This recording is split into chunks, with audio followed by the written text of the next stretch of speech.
Chief justice of India DY Chandrachud की supreme court ने अपने आदेश में साफ तौर पर कहा है कि हरियाणा में जो सांप्रदायिक हिंसा चल रही है, किसी भी कीमत पर नफरती भाषणों को बर्दाश्त नहीं किया जाएगा। क्योंकि आप जानते हैं दोस्तों, जैसे ही हरियाणा में सांप्रदायिक हिंसा होती है, उसके बाद विश्व हिंदू परिषद और बजरंग दल दिल्ली और उससे सटे तमाम इलाकों में यात्राएं निकालती हैं। धारा 144 के बावजूद कई जगहों पर पुतले जलाए जाते हैं। यह सब होता है दोस्तों। सुप्रीम कोर्ट के सामने एक याचिकाकर्ता पहुंचता है और यही गुहार लगाता है सुप्रीम कोर्ट से कि नफरती भाषणों पर लगाम लगाया जाए। सुप्रीम कोर्ट सख्त है, मगर आपकी स्क्रीन पर हरियाणा के मुख्यमंत्री मनोहर लाल खट्टर कह रहे हैं कि हम सबको सुरक्षा नहीं दे सकते। सुनिए पहले क्या कह रहे हैं, फिर मैं उसकी चर्चा करता हूं। ये हर व्यक्ति की सुरक्षा पुलिस के द्वारा करना संभव नहीं होता। हमारी 130 करोड़ आबादी है, हरियाणा की लगा लें तो 2 करोड़ 70 लाख आबादी है। अब 2 करोड़ 70 या 80 लाख आबादी, हमारी पुलिस कितनी है?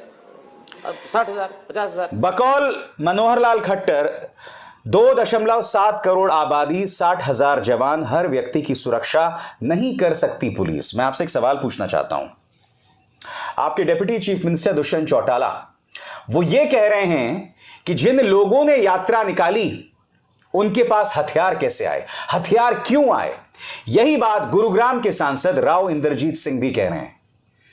दुष्यंत चौटाला ने साफ तौर पर कहा कि हमें नहीं बताया गया था कि ये जो यात्रा निकाली गई उनके पास हथियार कैसे थे। मैं आपसे एक सवाल पूछना चाहता हूं, ये जब यात्रा निकाली जा रही थी तो क्या जो लोग नूह में बसे हुए हैं, जिन पर आरोप है पत्थरबाजी का, क्या उन दोनों समुदायों को आमने सामने बिठाकर उनसे बातचीत की गई? यह काम किसका है मुझे बताइए। यह काम तो प्रशासन का है, सरकार का है। जब आप यात्रा निकाल रहे हैं तो जाहिर सी बात है, जो लोग यात्रा निकाल रहे हैं उनके पास क्या हथियार हैं, यह सब कौन पड़ताल करेगा? जाहिर सी बात है, 2.7 करोड़ की आबादी के प्रदेश को सुरक्षा देना, हर व्यक्ति को सुरक्षा देना नामुमकिन है। मगर जब आपको पता है कि खास जगह पर दंगे भड़क सकते हैं तो वहां पर तो आप सख्ती कर सकते हैं ना। कर सकते हैं, नहीं कर सकते हैं? मनोहर लाल खट्टर मेरे सवाल का जवाब दें। जब यात्रा एक खास रूट से निकल रही थी तो उस रूट को सैनिटाइज करने के लिए आपने क्या किया? उन पर पत्थरबाजी की गई, कई लोगों को मंदिर में शरण लेना पड़ा, कुछ लोगों की मौत हो गई। अगर पहले से यह सुनिश्चित किया गया होता कि उस रूट पर किसी तरह की अराजकता नहीं होगी, पहले से बात की गई होती इलाके के लोगों से, लोगों में विश्वास पैदा किया गया होता, तो क्या यह तमाम चीजें होती? किस तरह की बातें कर रहे हैं मुख्यमंत्री मनोहर लाल खट्टर। मैं नहीं भूला हूं दोस्तों, इसी तरह से जब बलात्कारी राम रहीम को सजा सुनाई गई थी, तब पंचकुला और उसके आसपास के इलाके में जबरदस्त हिंसा हुई थी, जिसमें करीब 25 लोग मारे गए थे। वो जो तमाम लोग मारे गए थे वो राम रहीम के समर्थक थे। उस वक्त भी खट्टर सरकार ने खटारा बहाने दिए थे दोस्तों, और आज वही खट्टर सरकार एक बार फिर खटारा तर्क दे रही है। आखिर क्यों? क्या यह गवर्नेंस है? क्या काम इस तरह से चलेगा? और सबसे शॉकिंग दोस्तों, इतना वक्त गुजर गया है नूह में चल रही हिंसा के बाद, और हम ना भूलें कि उस ट्रेन में आरपीएफ के उस जवान ने जो गोलीबारी की थी, मगर मजाल देश के प्रधानमंत्री कुछ कहते।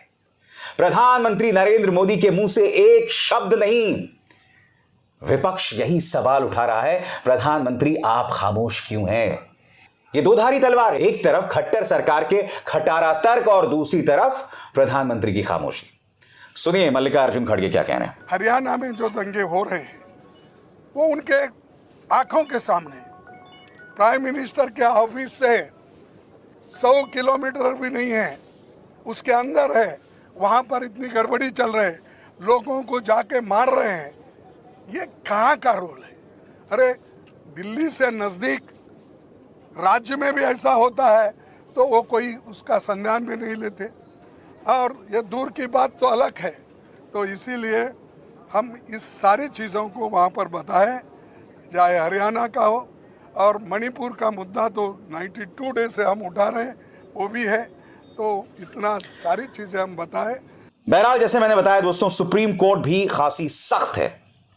सुप्रीम कोर्ट के सामने मामला आता है, यह कहा जाता है कि भाई विश्व हिंदू परिषद और बजरंग दल कानून की अनदेखी करते हुए कई जगहों से यात्राएं निकाल रही है। सुप्रीम कोर्ट सख्त होती है, कहती है हेट स्पीच को लेकर हमने जो दिशा निर्देश दिए थे उसका किसी भी सूरत में उल्लंघन नहीं हो सकता।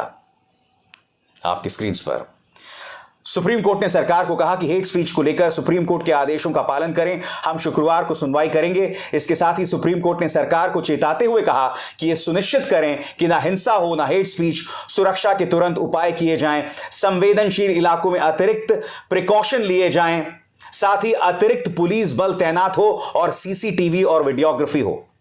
दोस्तों, यह मामला chief justice of India DY Chandrachud के सामने आया था। डीवाई चंद्रचूड़ ने अपनी तरफ से क्या आश्वासन दिया, आपकी स्क्रीन पर चीफ जस्टिस ऑफ इंडिया के सामने जल्दी सुनवाई की मांग की गई थी, जिस पर चंद्रचूड़ ने कहा कि रजिस्ट्रार को तुरंत मेल करें, हम केस की सुनवाई के लिए तुरंत आदेश देंगे। वकील सीयू सिंह ने कहा वहां हालात काफी गंभीर हैं, दिल्ली एनसीआर में 23 रैलियां हो रही हैं, जल्द सुनवाई की जरूरत है और पड़ोसी राज्य में हिंसा हुई है। सुप्रीम कोर्ट ने यह भी कहा कि इसमें कोई विवाद नहीं हो सकता कि नफरत भरे भाषणों से माहौल खराब होता है, कानून का शासन बनाए रखने के लिए जरूरी कदम उठाए जाएं। इतनी लताड़, सरकार को इतनी नसीहत, मगर मुख्यमंत्री क्या कहते हैं कि मैं हर किसी को सुरक्षा नहीं दे सकता। और हो क्या रहा है दोस्तों हरियाणा में, मैं आपको बताता हूं। न्यूज लॉन्ड्री के पत्रकार अनमोल प्रीतम रिपोर्टिंग के लिए जाते हैं, उन्हें रोका जाता है, उनसे उनका मजहब पूछा जाता है और कहा जाता है कैमरा बंद करो। वो नजारा आप भी देखना चाहेंगे, अनमोल प्रीतम ने अपने ट्विटर हैंडल पर इसे पोस्ट किया है, देखिए।